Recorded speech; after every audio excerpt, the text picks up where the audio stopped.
How's it going, everybody? This is Alex Caceres, and you're listening to Story of the Fight.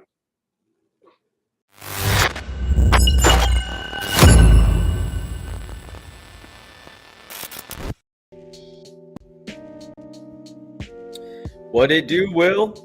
What up? How's it going, man? Oh, it is going. It is going well. Welcome, everybody, to another week of Story of the Fight. My name is Ramiro. That's my boy, Will. And this is where we talk everything mixed martial arts. In the background, we have Rich the Casual on the ones and twos. Do you say that for producers? No, that's just DJs, right? Yeah, we can say it. I guess we could say it. I guess why not? Yeah, but yeah, this is where we talk everything mixed martial arts and anything else that might pop in our heads, like DJs and producers. But if you don't like watching us on YouTube, Spotify, Breaker, Podcast, Radio Public, Google Podcast, Apple Podcast, Anchor FM, anywhere podcasts are found. But YouTube must be the best place, right, Will? Because you can actually see the pictures that we're sharing while we're covering the podcast. So yeah, we're also streaming on Twitch and Twitter now, so you can view it there. And after the fact, you can still view it on Spotify as well, if you want to listen or view it on Spotify. That's right, video on Spotify now too. I forgot about that. Yeah. Website coming soon? Website coming soon? Shirts coming soon? Maybe? Who knows? I don't know. Social media? Yeah, social media. It's at Story of the Fight on Reddit, TikTok, Instagram, Twitter, everywhere. Everywhere. Same handle. Everywhere you look, everywhere you go, it's the same handle. So it should be pretty easy to find us. That being said, we had some fights last night. Yeah, we had some fights. Outside of Canelo Triple G, which we're not really going to discuss. Not much to discuss there, other than a 40-year-old Triple G going up against a 32-year-old in his prime Canelo. Yeah. But pretty lopsided. But we also had Cory the Sandman Sandhagen versus Song Yadong in the main event. Yeah. Big rankings jump for Song Yadong. Big rankings jump. Proved that he deserves to be there. I think he beats a lot of guys that are ahead of him in the rankings. This is a massive jump up, but in that first round, he showed he was very fast. Dude, he's got so much power too. Dude, that quick twitch that he's got. God, Sandhagen compared him to, he has like a hair trigger on everything. Yeah, it's like, damn. And that's perfect. That's exactly what it seems like. The lead hook. Oh, there it is, actually. The lead hook for nice job, Rich, for Song Yadong was money that first round. And you could see that it caught Cory Sandhagen off guard. Maybe he didn't expect him to be that fast. I think it surprised him, man. Yeah, I think it surprised him. Cory kind of started out slowish, and I don't know if it was just because of, by comparison, that Song Yadong just looked so fast that it made Cory look a little bit slower. But that first round, it was very, I don't know, kind of slow from Sandhagen. Yeah. You know, another thing that I was thinking about too, maybe it was Sandhagen just trying to download some information. I don't know, because make some reads. Yeah, he started kind of threatening with some level changes. His feints were first incredible. Round. Feints were really good.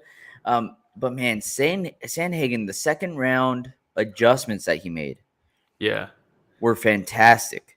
And one of the things that I picked up on Song Yadong, man, is when he slips Cory's jab, he doesn't just slip to the side to throw something. He kind of slips forward, down into the side, and tries to throw a hard shot. Well, in that second round, there was that he slipped a straight from Sandhagen by moving forward, closing that gap, slipped to the side, and then exited around him and caught him with another left hook like this that rocked Sandhagen. But I know what you're alluding to. On the read that Sandhagen made. Yes, and for me, the read is whenever he was closing the distance to avoid Sandhagen's hooks or the jab, he's like, let me just come up the middle with this nice little elbow. Let me come up the middle with a knee. Since you're trying to meet me in the middle and coming up, let me meet you in the middle with something shorter, right? Because my hook's not finding you because you're coming in close. My straight, you're slipping down forward. So if you're coming towards me, let me just meet you right there in the middle. And that up elbow was. Oh, how did you score the second round? I thought the first round was a clear round for Song Yadong. Second round was the closer to the fight. honestly, I'd have to go back and rewatch it because I didn't really watch it scoring the fight, so I don't want to just throw a number out there. You know what I mean? Mm-hmm. But all I know that really stuck out to me again was just the reads that Sandhagen was able to make the adjustments going through.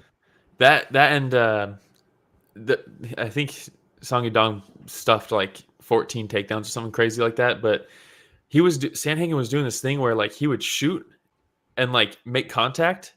And then as soon as it was like adversity and it wasn't going to be an easy takedown, he like backed up right away. Mm-hmm. And he just kept doing that though. Every once in a while he'd shoot in on him to the point where his feints on his takedowns, he got Song Yadong to sprawl fully twice on feints. And it's like huge reactions. Yeah. And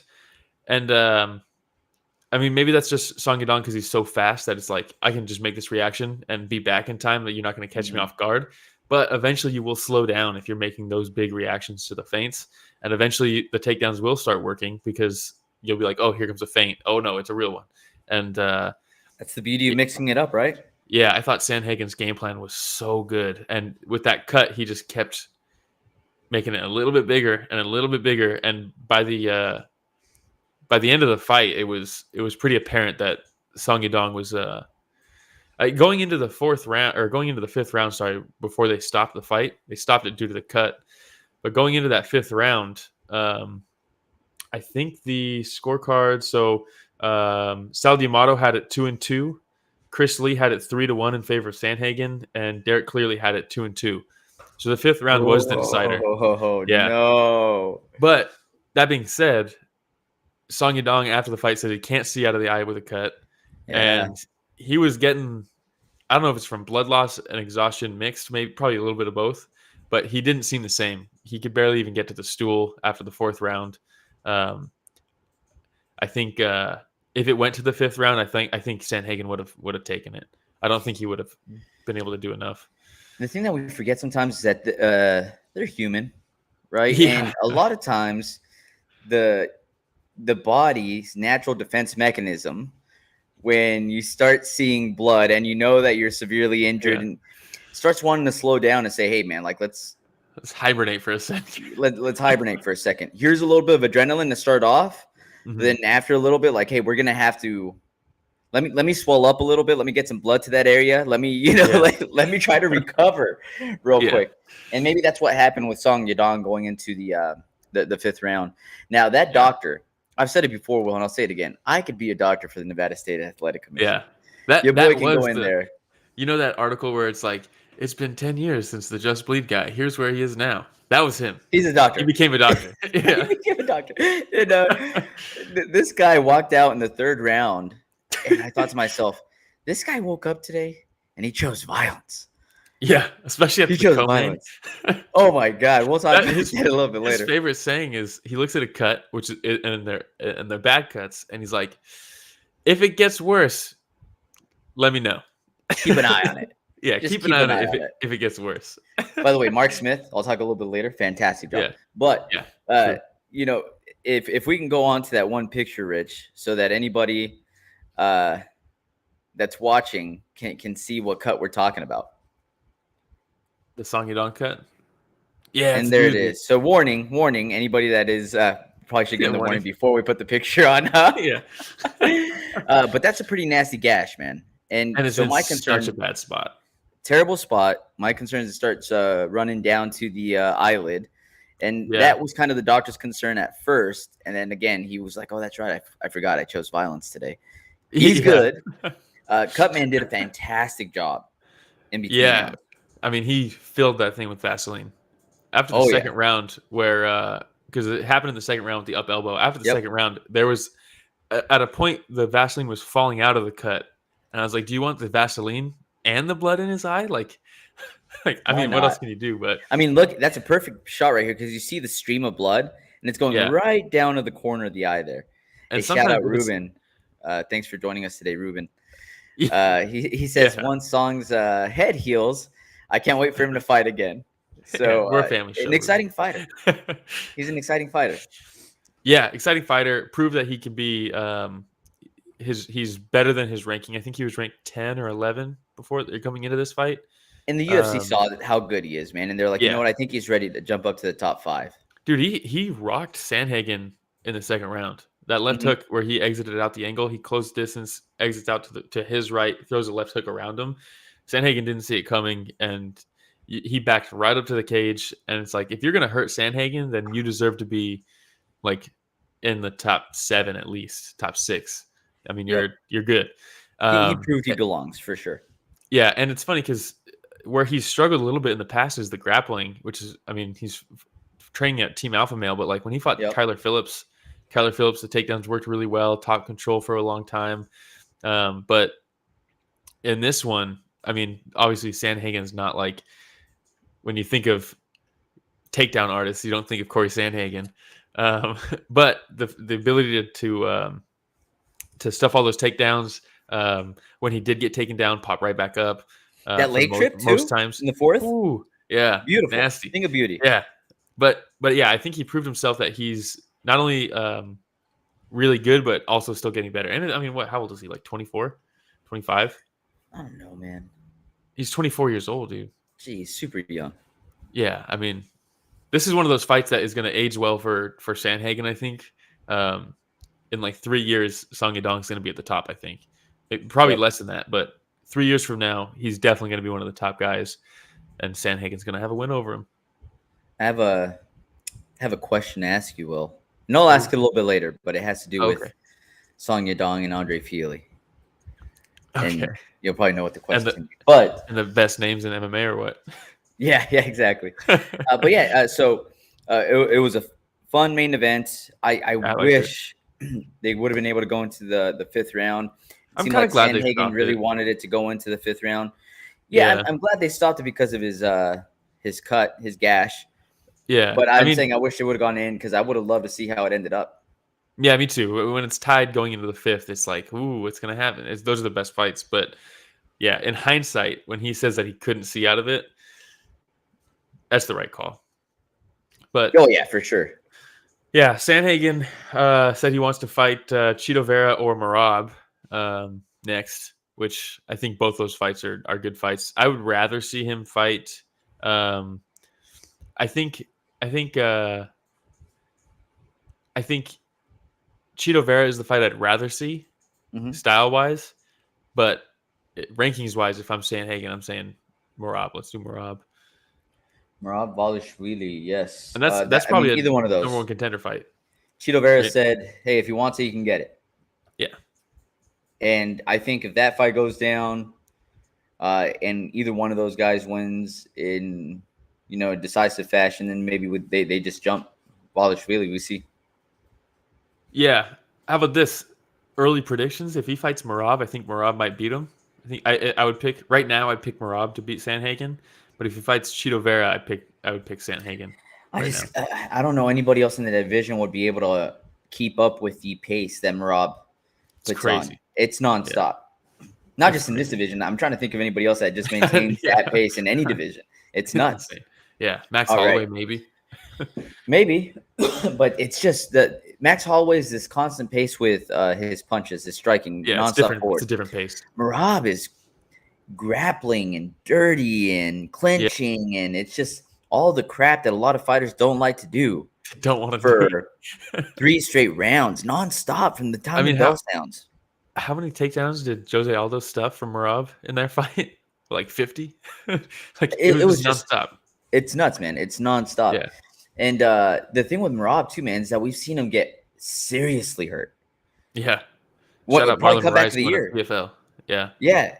Come back to the year that year against who was it? Moraes, right? Yeah. Yeah, Moraes. And so that he can face adversity too. And with his style being nonstop pressure with grappling, it's easy for him to go on autopilot and still be able to survive, But all right, looking forward to see who they put Cory Sandhagen up against. He wants to fight one more time this year. He said, give me somebody for Christmas. And Song Yadong, like our friend Ruben said, let's wait for that forehead to heal, and then we'll go from there. Best division in the sport right now? Oh, it's so exciting, man. It's stacked. I mean, crazy. Who do you put Song Yadong up against next? Like you said, after some time, he was ranked 10. He's going to be at least 9 now that Aldo's gone. Shout out Aldo with his retirement. Rob Font's trying to fight somebody though. Yep. Who's Rob Font fighting? Rob Font is fighting. Who is it? Oh, about it. Yanez. Yes. Right. Yeah, Yanez is unranked. Like, come on, what a crazy. That's a big jump for your Yanez too. That's a massive jump. It's jumping from unranked to 7. Yeah, but we've been talking about having the UFC mix it up more, right? Yeah. So somebody must have heard that podcast, Will, when you were talking about it, and they're like, "This guy's on to something," because you have Sean O'Malley jumping up to fight Petr Yan. You have Yanez jumping up to fight Rob Font. Props to Rob Font too for fighting down. Yeah, and you talk Those about guys are just game, man. Calvin Kattar's fighting. God, why can't I think of his name? I'm like blanking on names today. What's wrong with you, dude? I know, I'm usually on it. Who's he fighting? He's fighting. Honestly, I don't remember. I'm all giving you a hard time, and I can't even remember myself. Yeah, it's somebody lower ranked who's a killer after just fighting down against Giga Chikadze. It's like and Josh Emmett. Those guys, New England Cartel, are they don't hold their rankings hostage. Yep, respect. All right, do you want to move on to the next one? Brendan Allen is who Kattar's fighting. There we go. And with that, we could move on. Yes. We had Gregory Rodrigues versus Chidi Njokuani. This was the hardest one for me to pick going into this. Take your AirPods out, huh? Yeah. For the face-off? Come on, man. Yeah, what are we doing? But this was the hardest one for me to pick because like both these guys crack. And in the UFC, at least, we haven't really seen Chidi get tested. So I was like, man, RoboCop's going to test him. What's that going to look like? And I ended up picking Chidi just because he's he hits so damn hard. But I should have went with my gut because RoboCop tested him and he failed the test. So you have Rodrigues going in for an early takedown attempt, right? Yeah. Rodrigues. And RoboCop. He gets caught with a nasty knee. Perfect timing there, Rich. Dude, how about this? He said, this is how nasty it was. Obviously, we'll see the aftermath of how nasty it was. His third eye. Yeah, but he said going into this, game plan was take him down jiu-jitsu, take him down jiu-jitsu, take him down jiu-jitsu. This was the only takedown. It was right away, and it's the only time he tried it. After this knee, he was like, fuck that game plan. Time out. You know what? Ruben just said, please show the Rodrigues cut. Somebody else, not just the doctor from yesterday, but somebody else showed up today and chose violence, and that's Ruben, who wants to see all the violence in the world and all the aftermath. Hilarious. Is the next picture the aftermath? I'm not sure. Rich is going to let us know before he puts it on, I think, because I think there's another picture where it's worth a warning. Rodrigues ends up landing some shots himself, man. And the thing is, Njokuani is known to blitz and try to get him out of there as soon as he knows he has him hurt. It's worked for him in the past, right? Mm-hmm. But this is another case, I think, of where take just a split second. Take a second to see how hurt your opponent is. Because Rodrigues got caught with that nasty knee, but he was still there, man. He was still staring down Njokuani. He still had his guard up. He was taking steps back. Mm-hmm. And Njokuani runs in and tries to head kick him. And he slips in the process. Yeah. And Rodrigues is like, oh, thanks, man. And he starts coming forward with his own shots and caught Njokuani off guard and landed some big shots of his own. But this, I think, would have been a perfect opportunity for Njokuani to approach it more strategically, more measured. You saw it in the last fight, RoboCop's last fight against the Cuban Missile Crisis, Julian Marquez, where he cracked him early. RoboCop was hurt. And then they both just went to war until RoboCop put him out. So it's like, when you hurt this guy, do not swarm him for the finish. You have to stay patient and crack this guy. Because if you go in there, try to put him out like that, like that's the firefight. That's where he will win. He will win those matches. Doesn't matter if you're hurt. So absolutely. How about this guy's got 6 UFC fights already? I feel like he just started. This is his 6th fight. Super active, man. Yeah, his only loss was a controversial split decision against Armen Petrosyan. So let's see here. He just fought yesterday. He fought in June. He fought in February. So he's fought 3 times already this year. Yeah, his UFC debut was May of last year, and he's fought 6 times. We'll see how long before he can fight again, because he did take some damage off that knee. I did want to show the aftermath that the fans are clamoring for, but I wanted to warn before, not during. So this one's a little. I think it's worse than Song Yadong. So it's much worse. Thanks for the warning there, Rich. Yeah, no problem. And there it is. Yeah. Yeah, it's bad, dude. Worst cut in UFC history. Did you see Rich wincing before he hopped off camera? Worst cut in UFC history? At least that I can remember. It's the worst cut in UFC history. It's pretty bad. Oh, there we go, Ruben. You wanted it, man. You asked for it. Yeah. Are you not entertained? Did you see? Yes, and look at the smile on his face. It looks like his forehead's frowning on the cut because of the way it's cut, and then he's smiling. It's a mirror. It's a mirror of his smile. Yeah. I think. Let's see. I hope we don't get really taken down because of this. No, we won't. And speaking of wincing, Rich, I'm gonna put a image in the private chat right now, if you want to pull it up for me. But I think RoboCop is quickly becoming must-watch. Every time this guy fights, it is an absolute banger. Even the Armin fight, the Petrosian fight, where it was a split decision. It was a competitive, fun kickboxing match. This guy he's must-watch. I enjoy watching him fight. His last 2 fights are insane. And he said before, solid, and I know that he looks extremely athletic, but when I see him, I don't see killer written all over him. I don't know what it is. Something about his face, I'm just like, that's a nice guy. Yeah, and it's weird because he talks after the fight where he's just like so calm about it. He's like, dude, you have the worst cut in UFC history on your forehead. And he's like, yeah, thanks to the UFC, the greatest company. I just want to fight the toughest guy. And you're like, bro, can we get this guy backstage? Your forehead's blinking.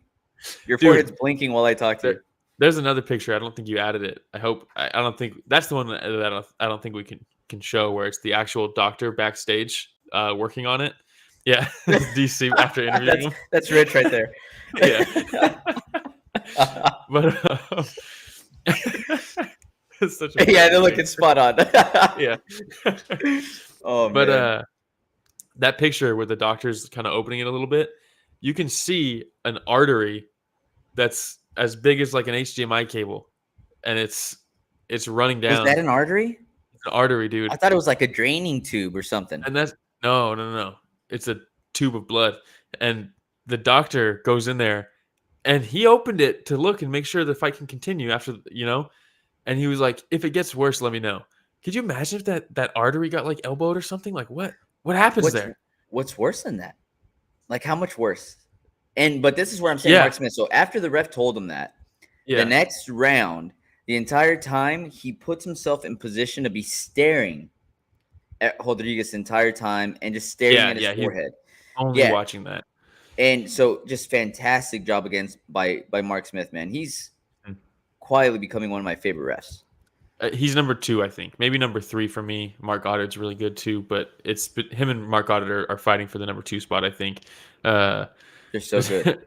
Ruben says the doctor could have walked in and looked around that cut. Yeah, he could have hopped in there and checked it out from the inside. But yeah, RoboCop, despite that happening in the first round, he won the first round on 2 judges' scorecards. And then, just tossed him down in the second and broke him. Chidi. And he said that before. He was like, even if I lose this fight, I'm taking Chidi with me. It's like, God damn. And I believe it. This dude's a savage. Yeah. Yeah, he's holding on to him while he's drowning, dude. Yeah, dude. Oh my God. All right. And middleweight needs this guy because middleweight is bad. It's real bad. Yeah. He's an exciting fighter. Like I said, when I first saw him, didn't really see it, but now that I've watched 3 or 4 of his fights here recently, like you said, he's must watch. He's must watch. Chidi coming in to this fight on a 2-fight knockout streak gets finished. Almost gets the knockout in the first, but gets finished. They weren't ranked, but do you think RoboCop jumps into that top 15 with this one? Oh, got to. That's six fights in the UFC, 5 wins and 1 split decision loss. That's pretty damn good. 5 wins and 6 fights is pretty good, yeah. Yeah. But I say get him up there, man. Mix it up. Mix it up. Brad Tavares is ranked 14. Chris Curtis is 15. Chris Curtis coming off the loss. I can see that fight. Don't toss. Yeah, but don't toss Chris Curtis at him yet. No, man. Chris Curtis just left hooks him all day. I want to see these guys ascend together. Yeah, I do. They're both so fun. All right. True. Let's move on here. We also had another team alpha male guy, Andre Fili versus Bill Algeo. Senor Perfecto Algeo. Yeah. Who comes up with these nicknames sometimes, man? Yeah, not us. Not us. We come up with good ones. I think Billy the Kid. Billy the Kid Quarantillo. Come on, dude. How can you not use that? Yeah, it's the best. Come on. But it was a fun fight. It was a really fun fight, man. Andre Fili. I love the guy. He's a team alpha male guy. I've rooted for Andre Fili. I've been team Fili all along. Mm-hmm. I love the way that he was switching stances in the beginning, and he found a way to get to Algeo, because if he was an orthodox, it was just a left jab. If he was southpaw, you just hit him with the right jab. But I would have loved to see more than one punch at a time, because he was landing that one punch solid, and he would pop him and then just back up, and then pop him and back up. Well, I think it worked to his favor, because every time he would pop him and then back up, and Bill Algeo, especially in the first round, Algeo would come in, try to land his own combos, and he was catching him coming in. So it's like, that's in my opinion, that first round was perfect for Andre Fili, because he's popping him and then taking a step back, almost like, I got one on you. If you want to get it back, you better come in. And then he would, and then he'd catch him coming in, and then he'd pop him again. It's like, all right, come get one back, and then let me catch it. And it happened over and over and over in that first round. Algeo made really good adjustments in the second. I gave him the second. Same. But the high kicks from Andre Fili in the first round were fucking solid. Money. He landed more than one. He landed more than one, and more than one like technique. He wasn't just landing like roundhouse kicks. He was landing switch kicks, hook kicks. Like, the dude was, that first round from Andre Fili, I thought was one of the best rounds I've seen from him in a long time. He looked so good. There is one shot where Algeo's look at that. Algeo's turning and walking the other direction, and Fili meets him with shin to forehead. Yeah, and, dude, I don't know how Algeo ate some of these kicks. I know, dude. Well, and it was cool because, like you talked about, Andre Fili switching stances a lot. Algeo was switching stances a lot too in that first round, but the difference is Andre Fili was timing that really well. Anytime Algeo was, not only was he landing from both sides, Fili, but he was catching Algeo on the switches. Algeo would switch stances, and while he's switching, Andre Fili would catch him with something. I mean, like I said, that first round for me from Andre Fili was textbook. I thought that was it was like a masterclass. And then props for Algeo for making correct adjustments and really putting it to Andre Fili, because he stopped. The biggest adjustment I saw is that he stopped rushing him, but the pressure didn't stop. Yeah, and exactly.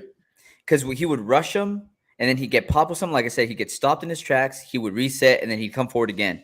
Yeah, he started pressuring, but doing nonstop pressure. And like, I was asking myself, is Fili uncomfortable off his back foot? Because I'm thinking of his last couple fights that he's had, and for me, when the fight starts going the other way, it is when Fili's on his back foot more often, and that person's constantly pressuring nonstop. Have you noticed that? Yeah, and I think the adjustment that Algeo made is maybe. I mean, yeah, he was still rushing him, but he wasn't. It wasn't reckless. It was a little reckless in the first round. Where he was forcing it almost in the first round. Yeah. But in the second round, Algeo wasn't forcing anything. He was still coming forward, like you said, but he's not just throwing combos to try to touch him, where Fili is able to just snipe him as he's coming in. It was much less forced. And then the third round, I was like, all right, here we go. Like Sandhagen versus Yadong. This is the deciding round. Yeah.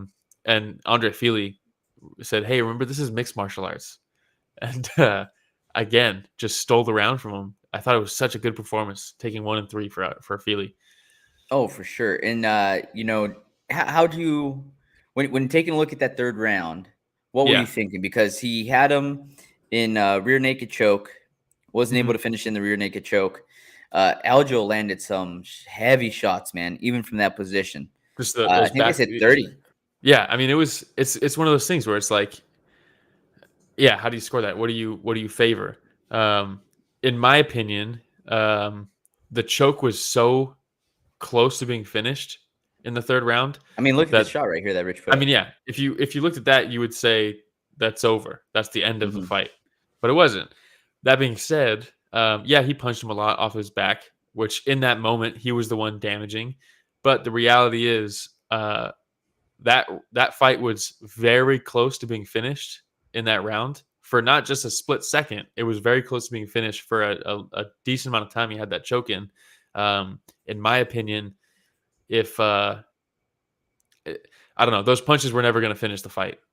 But Fili was very close to finishing it in that round. That's his round, in my opinion. And while it wasn't close to finishing the fight, I think those punches did help save him and prevent it from Fili, getting in a certain position where he could probably have a tighter squeeze. I don't know. Fili said, by that time they were all really slippery and there's a couple things going on, which is true. I mean, it's the end of a fight almost, right? It's the last 5 minutes of a fight, or the last 3 minutes of a fight. Yeah. But man, it was a fun fight. I love that fight. So here's my question to you, Will. Yeah. You see a Song Yadong. Yeah. You see an Andre Fili. Danny Castillo, a constant in Andre Fili's corner. And I continue seeing Andre Fili, and I continue seeing so much potential in him, man. So much potential. And I continue asking myself, should he skip town, leave Team Alpha Male, and switch it up a little bit to see if he could tap into something else that he might not be getting at Team Alpha Male? And Will, this pains me to say. Yeah, I know. That's your guy. I'm a huge Team Alpha Male guy. I've been Team Alpha Male since day one. But then I think about, you had Chad Mendes, freak athlete. Uriah Faber had been Uriah Faber since the WEC days, right? He's a special kind of guy. But I just wonder, there's so many guys that have been coming out of that camp that they were so close. They were just so close, but they were never able to get over the hump. You had TJ Dillashaw, but how much of that was because of Dwayne Ludwig? Well, I don't know, man. It's tough. I mean, but clearly it's working. You know what I mean? Like Andre Fili, I mean, he's still doing the damn thing. He's had issues with continuing momentum on win streaks and stuff like that. But sometimes that's getting stopped by kind of bullshit split decisions. You know what I mean? Like we've seen that a number of times where decisions don't go his way. That seemed like, I honestly thought when this went to the scorecards, I was like, man, they're about to do it to Fili again, man. They're going to give him the 29-28 for Algeo because of the punches off his back or something. And I was like, man, this dude's about to get a split decision loss again. But I don't know. I think what I see from him is still very good. I mean, like I said, this was a very good fight. And I'm not saying that he's not very good. I'm just wondering, I know. Yeah. Is he going to be able to get over the hump? But I don't think it has anything to do with the camp, because what he did in this fight, the game plan in the first was perfect. The switching stances, the pot shots, drawing him in, catching him coming in, perfect. Algeo makes the adjustment, but then Fili makes the adjustment in the third to mix it up with the grappling and submission threats, things like that. You don't do that if you're in a bad camp. You know what I mean? You're not going to be able to switch your game plan mid-fight like that if you're in a bad camp with bad coaches in your corner. So I don't think I would stay if I'm Andre Fili. And then you got Song Yadong in the the guy. I mean, he lost to Cory Sandhagen. It's not like, you know what I mean? It's not like he lost to some guy who is like not that great. He lost to a guy that arguably beat TJ Dillashaw. Yeah, and again, man, like they're doing a great job getting him there. Yeah. And so now I'm asking myself, is Song Yadong in the right camp that's going to be able to get him to beat a Cory Sandhagen? Is Andre Fili in the right camp to get him to continue moving up in the top 10 and the top 5 and possibly 10? And again, that's just a question I had, man, because just taking a look at this, he lost to Brito, right? Let's see here. Bryce Mitchell. Bryce Mitchell's on the tear. Yeah. Sadiq Youssef. I mean, the guys he beat Charles Jourdain. Were insane. I mean, Brito, I think is better than I think he lets on. Which is funny because he lost to Algeo, but man. He I mean, yeah, Michael Bryce Johnson, Mitchell, Calvin Sadiq Kattar, Youssef, Yair Rodrigues. Yeah, it's Max the Holloway. GOAT, Artem Lobov. He beat the GOAT. Yeah.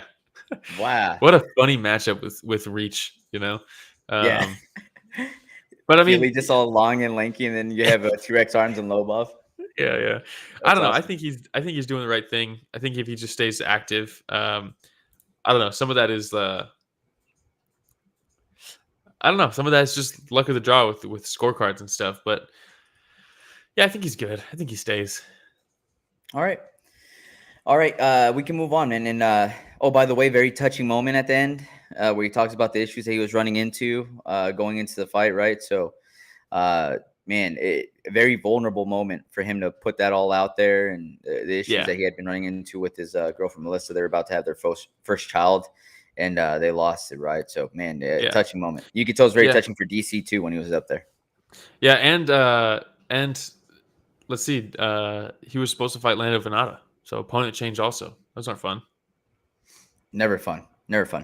All right, let's move on, man. We have Joseph Pyfer versus Amedovski. Yeah, real quick too. Bruce Bobtrot is chiming in saying, "Going to be 3 back-to-back terrible cards in a row for the UFC. They're on a roll, bro. Last card was not good. I liked this card. This was a fun card for me. The next one we'll talk about at the end of the episode for the preview of that one. But I like this card. It was a good one." He said, "Just admit it, bro. I'm right." I'm right. Look, but the thing is that he does point out on paper. Yeah. Big on paper, because what we see sometimes on paper versus what actually happens is a couple different things. Like me, my Dallas Cowboys on paper every year should be winning the Super Bowl.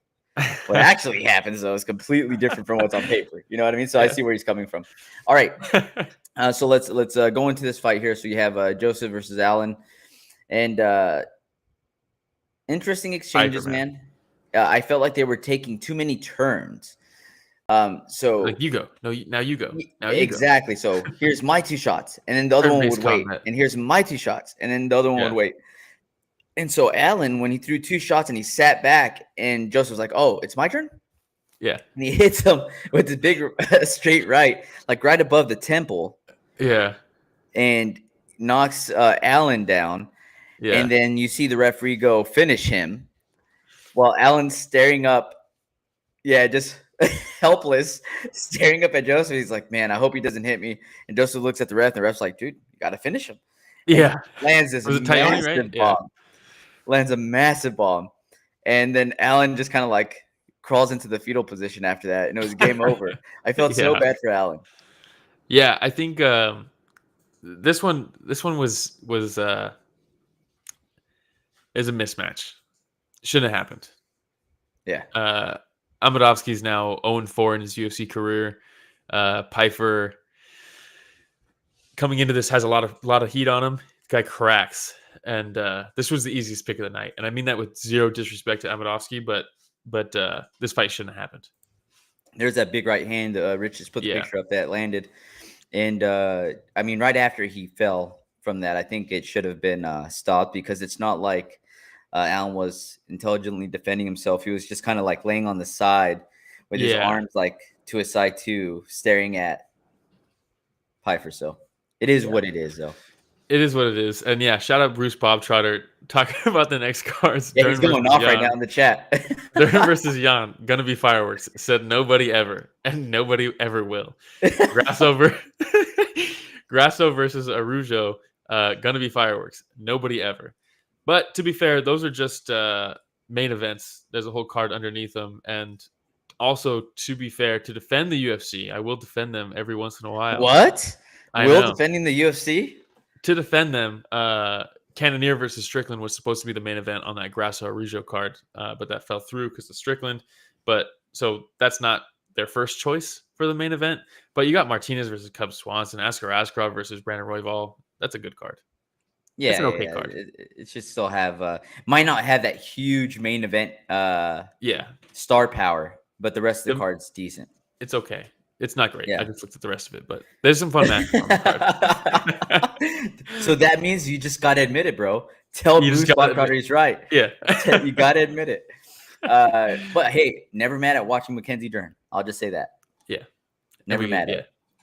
All right. And with that, that's pretty much it for that fight. Yeah. Yeah. Quick, it was, and this is the thing with the UFC also, and to Bruce Bobtrotter's credit, I will admit that these cards, man, the match, we've talked about it again. It's a broken record at this point, but the matchmaking is just, what are we doing with these 10K contract fighters who are getting just absolutely mismatched so that they can get a finish on the card to say, look, the card's exciting. It's like, give me more Robocops versus Chidis, Yadong versus Sandhagen, not Pyfer versus Amedovski. Yeah. Not they got to start somewhere, dude. Not Jalton Almeida versus the guy off the Contender Series who didn't even get a contract to start his career at a catchweight heavyweight fight. We don't need that. He's got to, get a ticket to the dance somehow. That's like it's like the MLB being like, all right, the Yankees, their opponents, their other team can't make it. So we pulled up the AA team for they're gonna play them instead. It doesn't happen. It doesn't happen. He said that would be fun to watch though. It'd be hilarious. Can you imagine Aaron Judge just hitting bombs all day? It's already reality. Yeah, that's true. 60 bombs. All right, let's move on. 60 home runs and an over 300 batting average for Aaron Judge this year. Come on, what are we doing? That's insane. It's not fair. We had Rodrigo Nascimento versus Tanner Boser. So I've praised a little bit Tanner Boser over and over again because of his ability to move around the octagon at heavyweight, looking like a middleweight, right? Yeah. But I think this is one of those cases where even with the footwork, he's going to get matched up with somebody that can weigh up to 265 pounds if they want to. It's taller, got more reach. Yeah.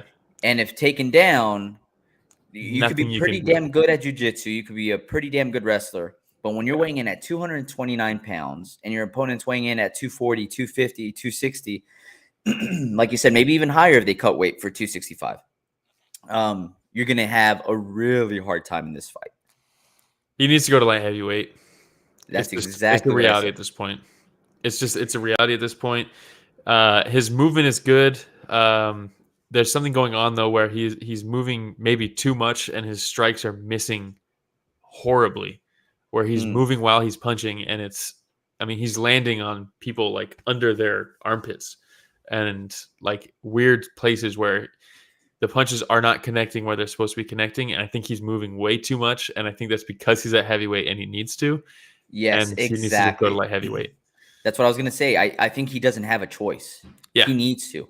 Yep. Some of these big boys land on him. Dude, Nascimento hurt him. He cracked him. There was a couple times where I was like, dude, if Nascimento presses right now, he might have Boser out. One more shot. Exactly.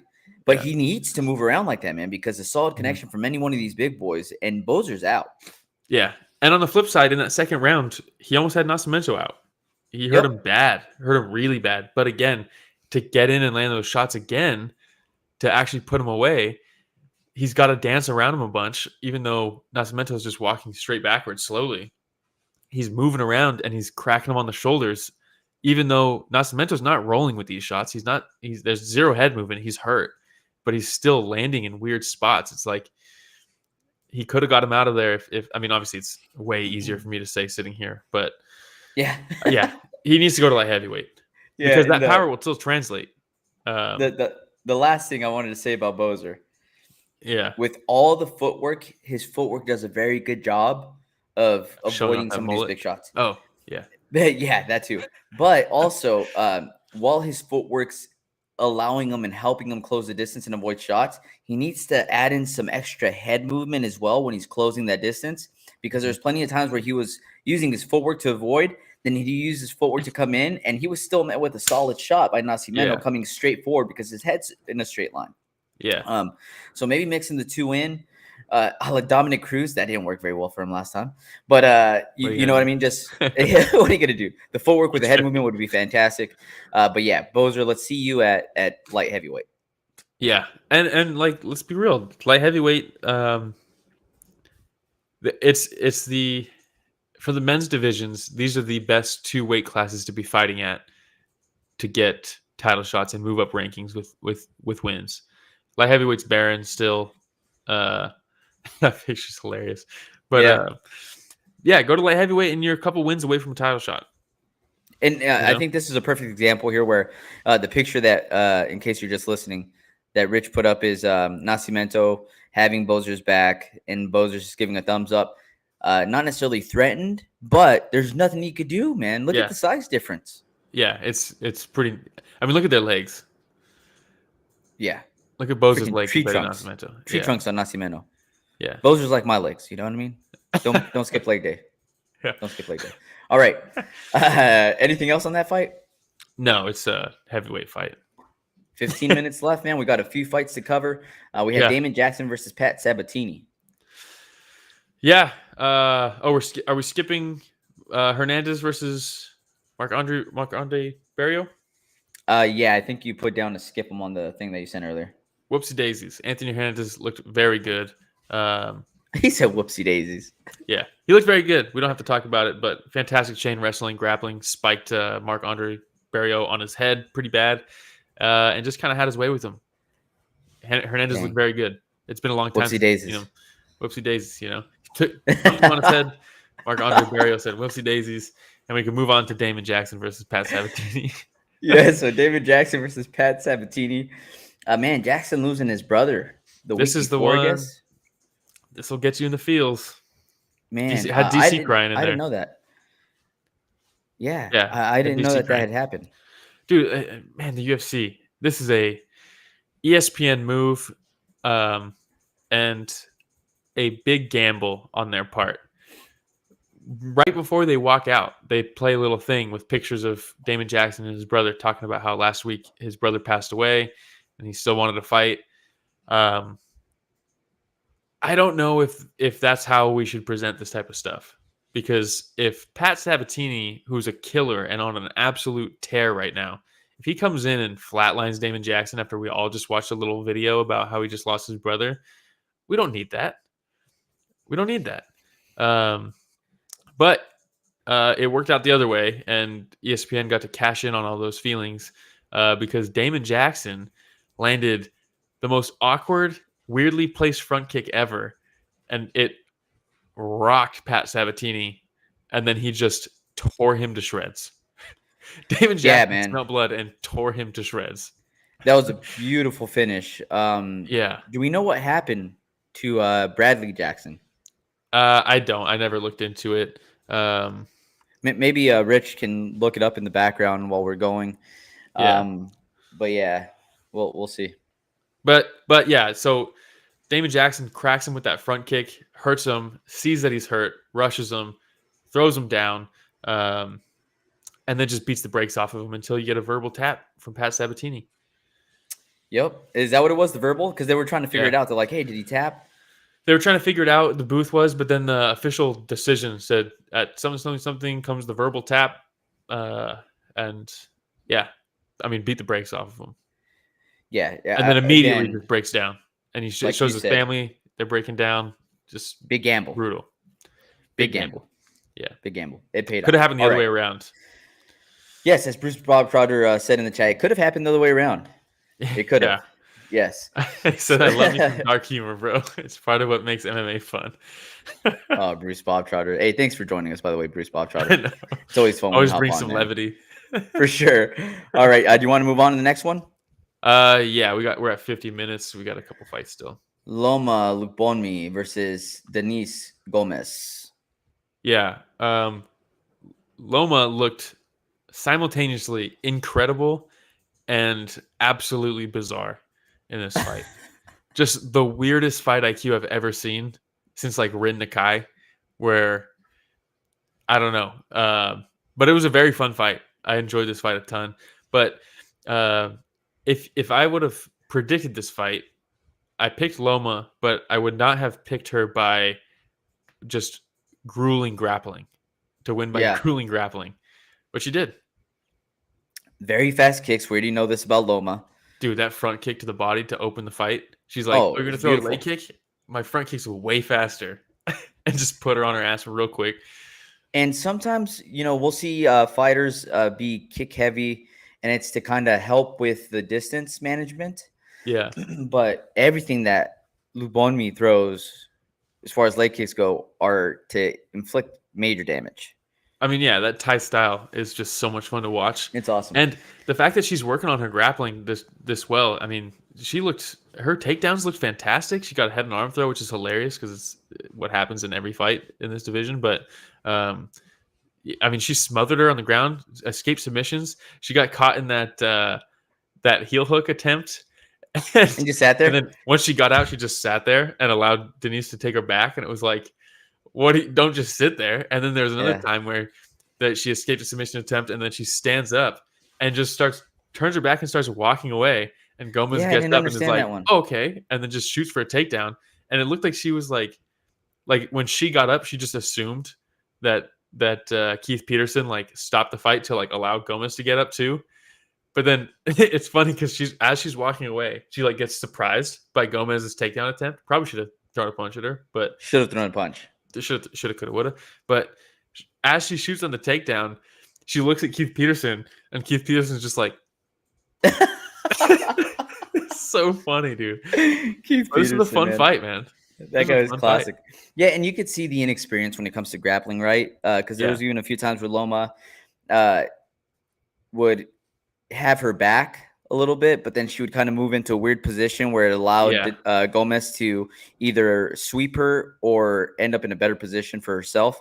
And, it's one of those things where just as you're learning grappling, and I remember Professor Adrian telling us, like, hey, sometimes it's position over submission.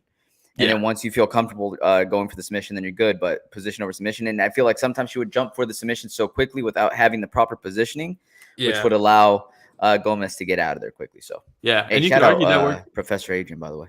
Yeah. Professor. See him tomorrow. But shout out. See you tomorrow. But Gomes did this. I mean, same thing. She's going for a lot of submissions that she didn't quite have the position on. But sometimes it was just to gain a position. Gomes was using submissions almost as opportunities to end up on top, things like that.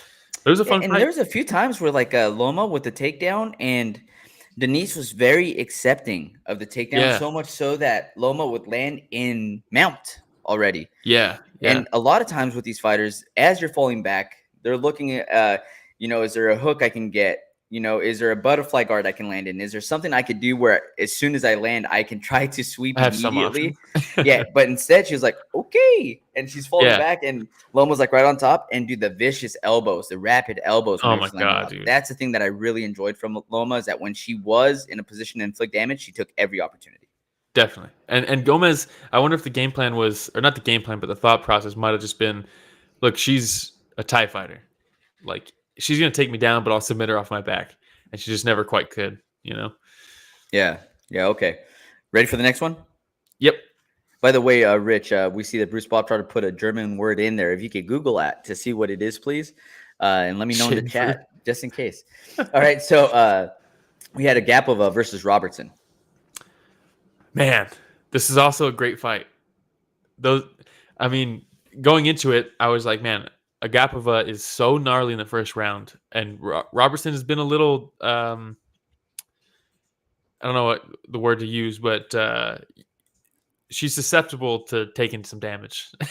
And I was like, man, it's either going to be a first round finish for Agapova, or Robertson's going to be able to inflict her game plan, which is going to be grappling. She's definitely going to grapple. Everybody knows it's going to be grappling. Yeah. If you're fighting Robertson, train some grappling defense, right? Because she's going to grapple you. And if you're fighting Agapova, be an offensive grappler. So I was like, there's going to be some grappling in this fight. And the first round, Robertson was trying to land that single leg takedown with the leg drag, but Agapova was landing those gnarly Travis Brown elbows. Those were insane. There was a moment where it was just straight to the ear, like 20 of them. And I was like, man, Robertson's tough as nails, because those look brutal. After one, I would have been crying. Yeah, but then that second round, there it is. That second round, Robertson went for that single leg, but then instead of doing the leg drag, she stepped through and got the trip, and you could tell Agapova was like in pure balance mode, ready for the leg drag. But then, she went straight through her and changed it up a bit and got the easy takedown, and then just went to work, did what she does on the ground.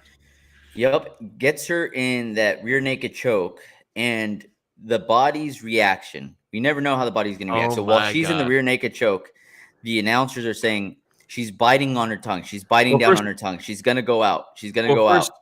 First, she's got the rear naked choke, and she's on top. And Agapova, it's not quite under, and she spits her mouthpiece out. And it could have been that the arm was forcing it, and it was like it fell out. But it seemed like she took it out herself. But it could have just been from the pressure. But that moment allowed the arm to get under the chin. And then it rolled into kind of this position. So now the mouth guard's out. And then that's when the tongue was, her tongue was sticking out of her mouth. Yeah, but then the way that her body naturally arched back, arms twisted, after she tongue was sticking out of her mouth after she was out was very interesting. I had never seen that before. No, she locked up. Instead of just going limp, she locked up and biting on her tongue. And you could see saliva like spitting out of her mouth, like through her teeth. Yep. It was bad. It was pretty bad. It was. I don't know what her tongue's like right now because you could bite through it. And for sure. Obviously that didn't happen, but it can't be good. There's for sure damage there. Can't be good, he said. Yeah. That was nasty, man. It was. That's one of the most vicious rear naked chokes I've ever seen. How sick am I, though? Because I see like the cut from Rodrigues. Yeah. And I see the cut from Yadong, and then I see this picture, and this is the picture that gets to me the most. Bro, out of all the pictures, man. It was. She seized up, arched her back, her head up. She's out right here. It wasn't just a limp. Usually it's a limp, right? Yep. And you can see, was it Mark Smith who's just in that moment, he looks around and somebody help me. Someone call 911. Yeah, it was like the scene in the last season of Stranger Things, But help. Somebody help. But it was nasty, man. That was a bad fit. If I'm Robertson, this has got to be my favorite finish I've ever gotten. It was a nasty, and it didn't come easy. She had to go through some damage in that first round. It was a fun fight. It was. All right, we'll go on to the last fight that we're going to cover today, which is Basharat versus Gregory. Shade fruit. Oh, here we go. Hey, thank you. Pleasure derived by someone from another person's misfortune. You know what, Bruce Bottrotter? If there's anybody I knew that would know that word in the definition, that would be you, man. It would be you. But I appreciate you bringing this word up today. But thanks to Rich as well for putting that up there so we know exactly what Bruce Bottrotter is talking about. All right, so back to Gregory versus Basharat. Basharat's the real deal, man. We've talked about it before. He's 13-0 now, and it's like you just need to see more, and see different looks and how he deals with certain things. He looked very, very good in this fight. Man, he did a good job, with jabbing and sliding away. Mm-hmm. And there was some good back and forth. I think that Gregory did a good job whenever they were clinching to try to hit him with something at the exit, whether it was a knee to the body, whether it was a looping hook, just try to inflict some type of damage through every exit. But ultimately, it was just Basharat with his distance control, man. His distance control, when you do close the distance, he rolls with shots extremely well. His head move is fantastic. The shots that look like they wobble him, it's just him moving with it. Dude's a sniper. So at bantamweight, cut from the headbutt, right? He got cut in the first round, but it was from the headbutt, so it's not really, you can't count that as damage done. Gregory, I think, got that first round, but after that, it was all Basharat. The guy. And he's still undefeated, right? What is he, 13-0? 13-0 now. Yeah, 13-0 now. They're saying maybe he should jump into the top 15 already. And this is a very fun division, but this division, we just talked about this earlier. Probably the most stacked division of all of MMA. It's got to be, dude. You got guys like Yanez and Basharat who are unranked. I mean, come on. Yeah. We'll see what happens here, but hopefully we get to see him soon. Once he gets that little cut healed up, and we'll see where they put him. Yeah, because, man, I don't. Oh, there's that little jab we're talking about. Rich just put a picture up. Jab, step away. Jab, step away. Yeah, he just looks phenomenal. He did it. It seemed like everything he wanted to do, he was able to do. No problem. But, I mean, you look at the guys that aren't ranked at bantamweight, and it's guys like Kyler Phillips, Adrian Yanez, Victor Henry, who I'm very impressed with, Umar Nurmagomedov. Yeah, it's if you are Giannis, if you are some of these fighters, because Giannis doesn't look like the most muscular, huge bantamweight, right? Do you consider going down to flyweight? I don't know if he can, man, because he's not like jacked, which surprisingly is what makes the weight cut even easier, is when you're real bulky like that. So he doesn't have a ton of water to cut, you know? When you have all those muscles, you can cut way more. Like Yoel Romero, it's like, how does he make it? Tyron Woodley was walking around at 210, but he fights at 170. Like, those guys who are jacked, those are the guys who can make those big weight cuts. I don't know. Yeah, I don't know. And at this point, why? Right? Yanez is doing his thing. True that. He's moving up the ranks. I mean, they're talking about him already fighting top 10. So, yeah. All right, that's all the fights we're going to cover. It's already been an hour. Let's go over the moment of silence. Yeah, moment of silence. What got removed from this card? Like we talked about, Andre Fili was supposed to fight Lando Venata. Lookboonmee was supposed to fight Belbita. Robertson was supposed to fight Gatto. Gatto withdrew. Agapova goes in and gets choked through her tongue. Eubanks was supposed to fight Moroz. Eubanks withdrew. What's new? That's what she does. Aspen Ladd was supposed to fight Sarah McMahon. She missed weight again. 4th time in her career. They canceled the fight. 2nd time that fight's been canceled. Sarah McMahon, she's like 40 years old, and she keeps having to cut weight and then not fight.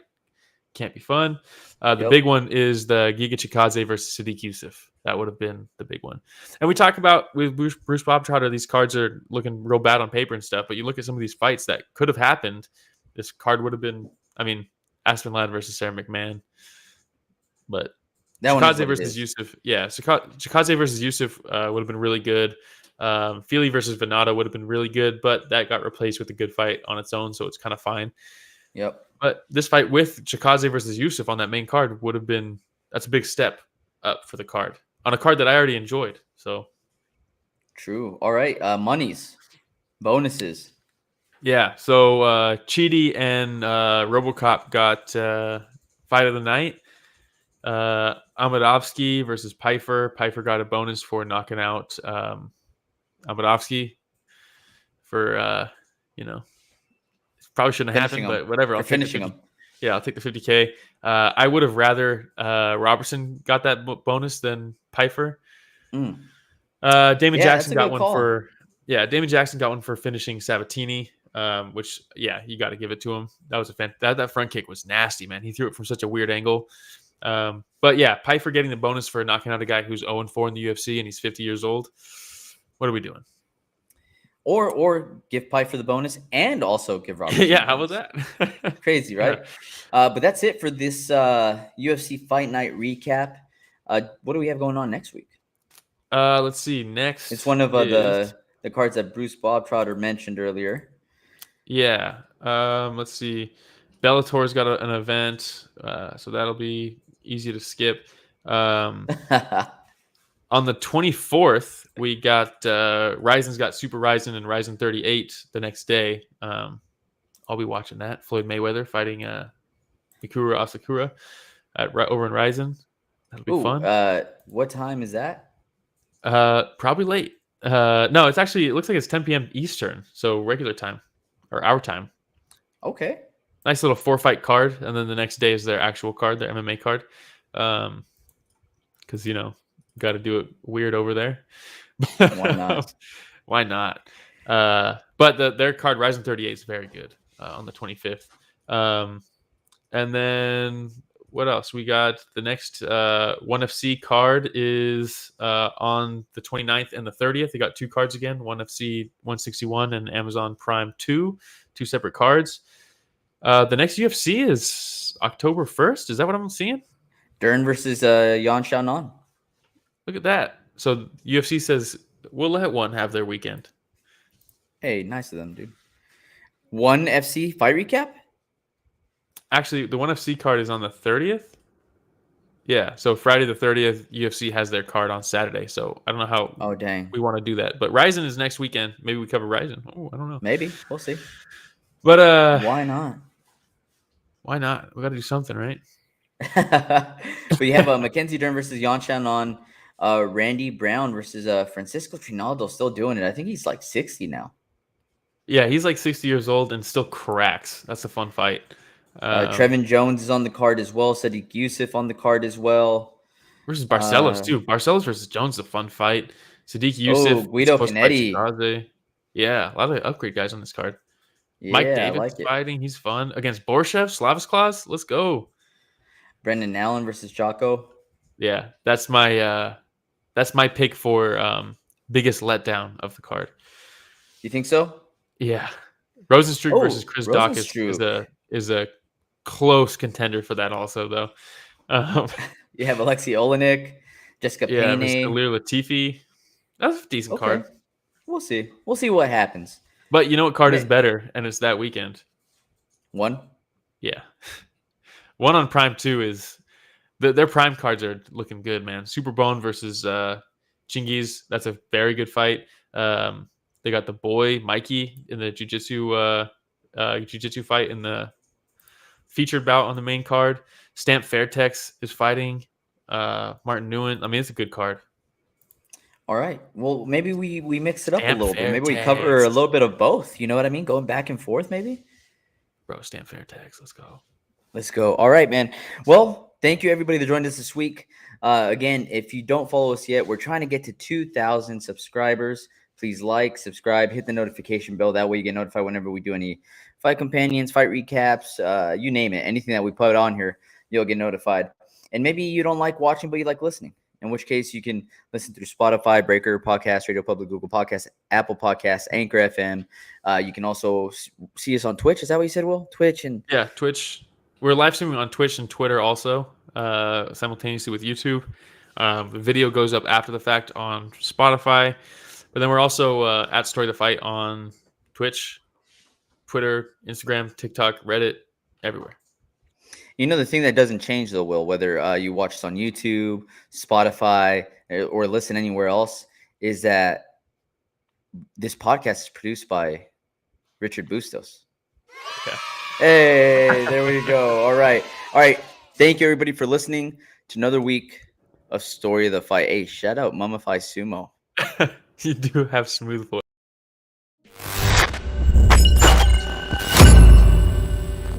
Who has a smooth voice, though? It's probably you, Will.